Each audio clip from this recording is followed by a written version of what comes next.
Hey everybody, welcome back. Welcome to another Ninjago review for episode 87, titled Radio Free Ninjago. And you probably all guess why it's called that. But anyway, don't forget to like, comment, and subscribe. And I'll be right back after the intro.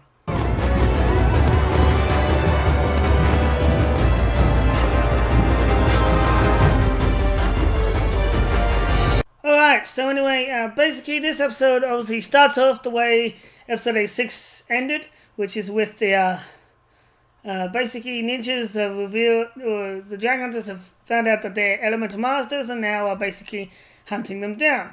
Because, you know, they like to exploit elemental powers. It's kind of their thing. Again, I also explained that. Anyway, first up, I will say, the fact that these episodes are coming out daily is very annoying. I mean, I had to really... I just made the episode 86 review, and then episode 7 came a few hours after that, and now I'm going to make this one. So it's like... although it won't be up. It'll be up a little bit later. I have to do other stuff too. But anyway, it's just like... It's annoying. But anyway, so basically, obviously, that happens. Also, interesting little thing. In this scene, Jay breaks the fourth wall. So remember in Season 8... Or was it Season 8? No, it was Season 7, I think it was. It was either Season... Oh, no. Yeah, it was Season 7 or Season 8. It's one of those ones where the mailman broke the fourth wall, basically saying, you know, see you next season. That was basically breaking the fourth wall. Well, this season, Jay's the one who breaks the fourth wall. Basically, if you got to watch it to understand. He basically, you know, mentions that children are watching the show. Although there are a lot of non-children that watch the show, teens and all that, so it's not just children. And it's a pretty dark show for a Lego show. I mean, the darkest Lego show I've ever seen. But anyway, with that said, yeah. So anyway, also Jay, I would say, in this season, is still crazy. He's still a little high, but he's coming off it slowly. Like, whatever he's on, he's coming off it finally. Slowly but surely. I mean, in this part, he's a little bit more serious, then he gets back to his craziness. But not as crazy, so that's kind of good. Kai's probably happy about that.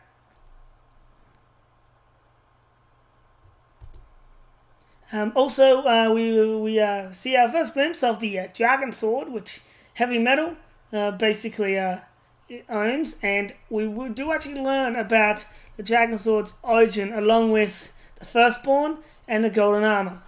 But I'll get to that in another video. You know, the dragon armor and the golden Firstborn. But yeah, so obviously, as we know, the dragon sword can, from the trailer, we can basically absorb elemental powers. It's like a, pardon my pun, but it's like a lightning magnet. So you know when you stick a metal pole on the ground, basically it attracts lightning. That's basically what the sword's doing, except it attracts all elements and not just lightning. Although the J has lightning, so it's kind of like a pun. But anyway, so obviously, you know, as you can see, he puts it there. They can't use their powers too much. That's probably the main reason why they actually are able to catch when they first catch dragons.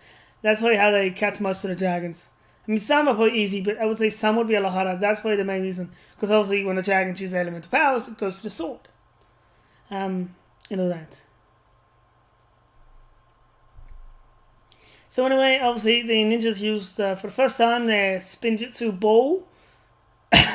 I'm sorry, but ever since season 8, these spinjitzus just look so weird. I mean, look at them; they're like balls. They're not like their traditional. It's a little annoying, but also laughable. It's like one of those things that's so annoying, but you also have to laugh at. Like you don't get bothered at them. You just more like laugh at, like, why did you do that? Why did you make it look like a ball?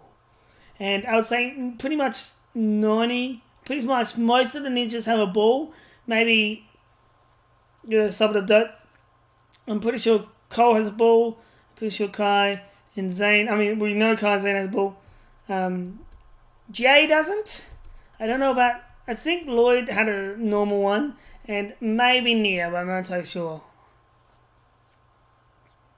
So that's a little annoying for that ball, but it's also laughable to see, like, you know, spinjitzu balls.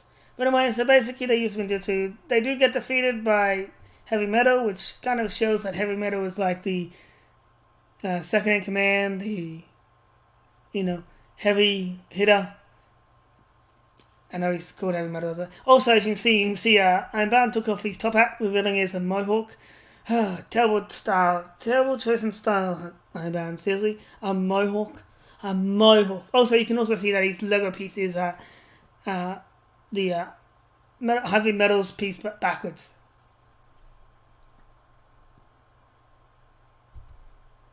Moving on in Ninjago, basically we obviously start off with the TV show that Ultraviolet has, which for some reason she enjoys, where she basically puts bounties on people.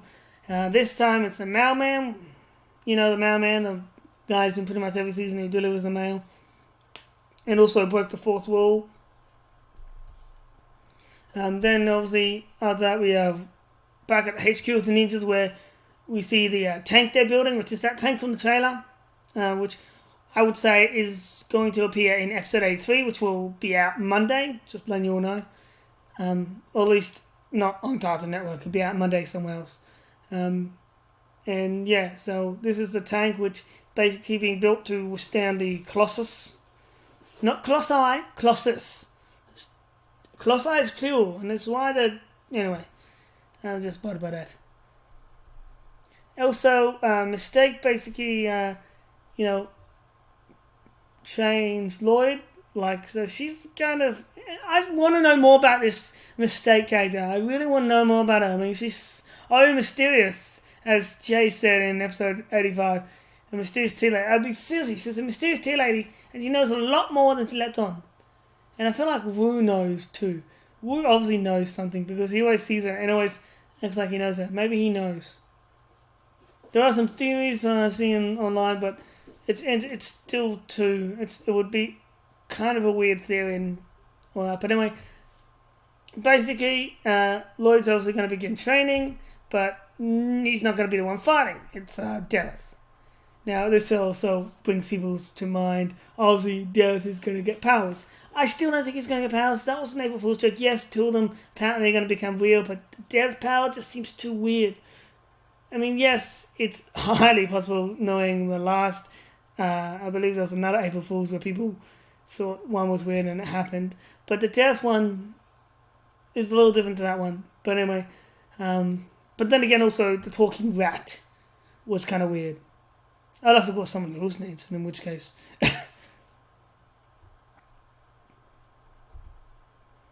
So anyway, Lloyd, basically, the training was for Lloyd to learn not to fight with his fists, but to fight with his words, to inspire people and all that.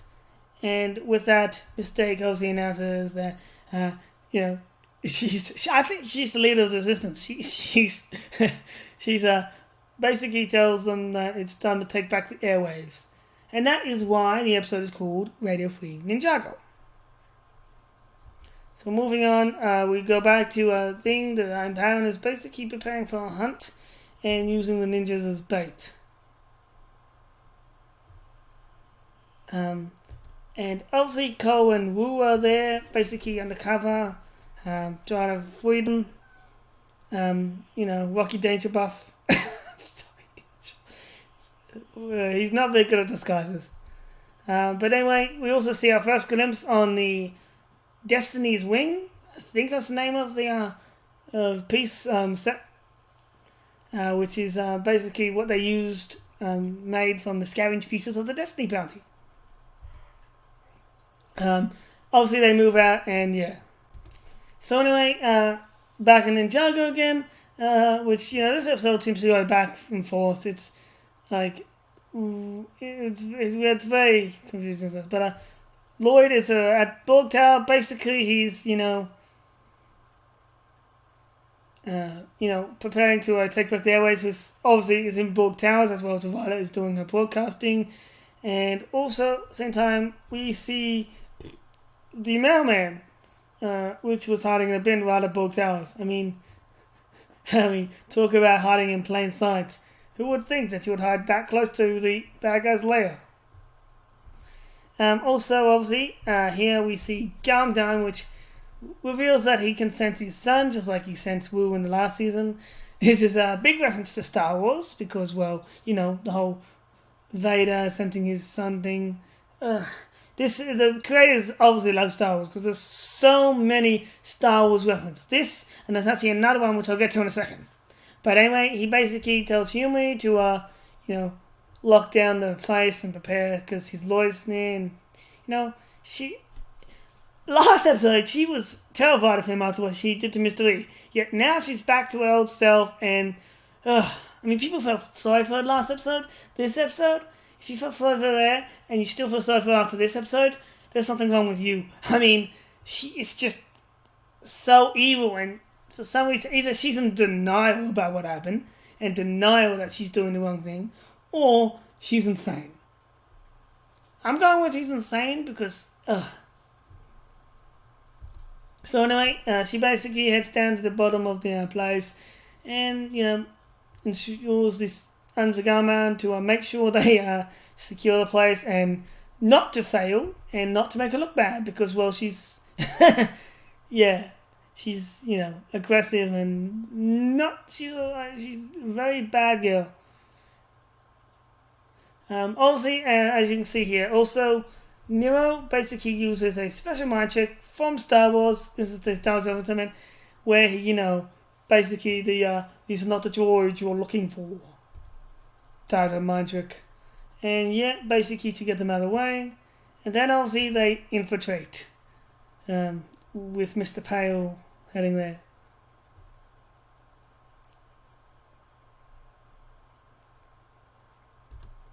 Then, when they're inside, they obviously run into Garadan, who's wandering the halls, probably scenting his son. And so they obviously hide behind a shield, or thing, which is used by Scala using two powers at once, which I have some things about this, but I'll explain in a second. Basically, Harumi comes a little too soon. If she had come a split second late, he probably would have figured out they're there. So Harumi, it was interesting. Now that was just coincidence. Don't read too much into it. It's just coincidence that she came. It's like one of those moments you see in any TV show where the bad guy's about to find a good guy and then someone just interrupts them and breaks their concentration. Exactly like that. And then obviously we have them.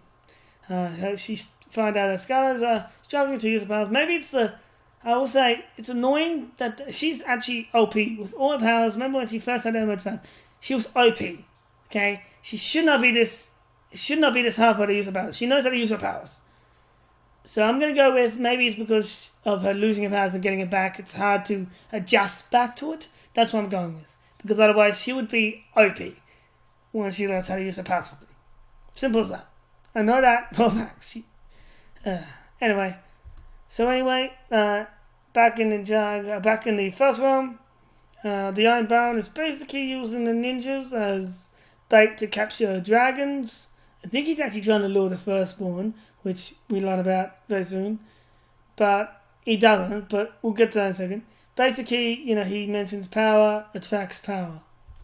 And basically uses some sort of device, which is kind of like advanced technology, but not advanced. It's kind of like, old technology, but it's kind of got a mix of advanced technology with medieval technology, kind of like that. It's kind of like it's zombie apocalypse technology. So it's kind of like that. Some people say, they got such advanced technology. It's not really that. It's more they have advanced. It looks like it's advanced technology because of the way it works, but it's really just harnessing. Anyway, so basically they're to simulate their powers and to summon dragon. Obviously, Colin Wu there trying to find a way to save them without being caught and all that. At the same time, they actually here we discover the reveal of the Dragon Blade, and the first one. Basically, gist of it, which I'll explain a little bit more, is the Firstborn and Ironbound have history, and the blade is made from the Firstborn.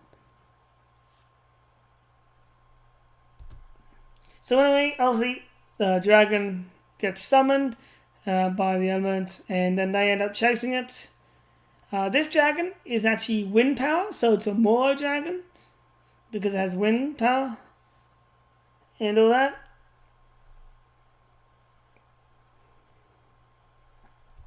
And obviously the dragon has to capture it because it's only the start of season and the ninjas aren't really prepared to save the dragon yet. Obviously they will, and we all know they will, but and all that. So, they capture the dragon and then obviously, they basically, obviously just devising a plan to free them and the dragons, something like that. Coleman does that. Then we return to Ninjago where Ultraviolet is experiencing some technical difficulties, and by technical difficulties we mean the resistance. This is a scene that's from the trailer, basically where Lloyd basically does his thing where he makes a speech, but unlike the trailer, we see more depth. Also, we see these guys, which is basically, look at the house. It's pretty similar to Homie's home. Parents, a little girl with a green ninja doll. Anyone else seeing any deja vu-ness? Yeah. Although she hasn't lost her powers from the Colossus yet. But if she does, she wouldn't think Gundam's a hero. Since Gundam's the reason it's happening. And all that. Anyway. So moving on. Basically, Fumi is basically her old self again and hating Lloyd. Even though she was scared the last episode and everyone felt sorry for her, this episode, I didn't feel sorry for the last episode. I just thought, come on. This episode, it was just like, oh my goodness. She just went back to herself. So anyone, if you felt sorry for the last episode and you still feel sorry for her after this, something's wrong with you. Like I said, something's wrong with you. Look at her. She's completely evil. She even does something, which is basically hack into the computer and stop Lloyd's speech by showing a recorded thing of Season 8. You can see in the background there, basically, the battle with his father, where he lost his powers. Because, obviously, that's what broke his spirits, and what's blocking him from unlocking his power again. I still think his powers exist because of reasons, and also continuity reasons. So if they don't, if they do realize in the end of season his powers are fully gone, then I will say, and I will complain, because continuity-wise, that would be wrong. But anyway, so obviously his spirits are broken and he's saying, but he does end up, getting over it, and finishing his speech, which inspires, that guy in the trailer to do the thing. Complicated kind of play. But anyway, they obviously try and break in and get in, but it's too late because they escape. But Humi obviously basically sees the garbage trucks, which reveals basically where they are, and she's obviously going to go find them. So next episode, probably going to go attack, and next episode will be them driving away in the tank, escaping the Colossus. That's what's going to happen, because, Humi, look at that. How can you feel sorry for that? Ugh, I can't even say it. But anyway, this episode I would say not one of the best. Just like that. It's actually, it is one of the best of the season. Not one of the best of the season. It's just the season. Because it shows continuity errors, but, nothing too big. But anyway, that basically does it for my episode 87 review. I say this one's probably an 8 out of 10. But yeah, so make sure you like, share, and subscribe, and check back every day for more Ninjago awesomeness. Also, other videos I do based around Lego and games, because I do that. And yeah, anyway, God bless and happy watching. See ya!